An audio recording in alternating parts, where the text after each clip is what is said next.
2 number হচ্ছে ওই ব্যক্তি যাদেরকে আল্লাহ পাক স্পেশাল জান্নাতে কামরার ব্যবস্থা করছেন, তারা হচ্ছেন মানুষদেরকে আপ্যায়ন করে, মানুষদেরকে মেহমানদারি করে।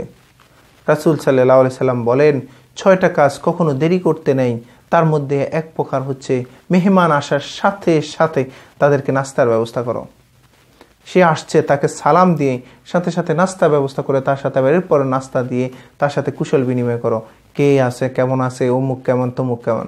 আগে নাস্তাটার ব্যবস্থা করে ফেলো, সালাম দিয়ে তার সাথে তারপর তুমি কি করো, নাস্তার ব্যবস্থা করে ফেলো। এরকম মানুষদেরকে শুধু নাস্তা না, শুধু মানুষদেরকে আপ্যায়ন করবেন।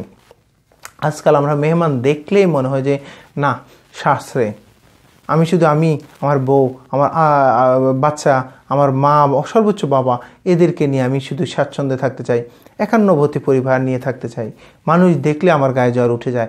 এইরকম যদি আপনি মানসিকতা থাকে, মনে রাখবেন কাল কিয়ামতের ময়দানে জান্নাতে আপনার স্পেশাল ওই কামরা থেকে আপনি বঞ্চিত হয়ে যাবেন। মানুষদেরকে আপ্যায়ন করবেন সাধ্যের মতো।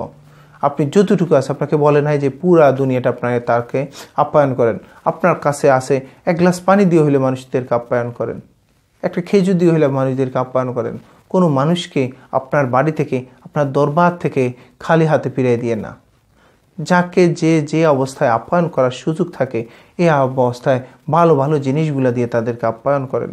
সন্তুষ্ট করতে না পারলেও আপনার সাধ্যমতো আপনি সর্বোচ্চ দিয়ে আপ্যায়ন যদি করতে পারেন, তাদেরকে মেহমানদারি করতে পারেন।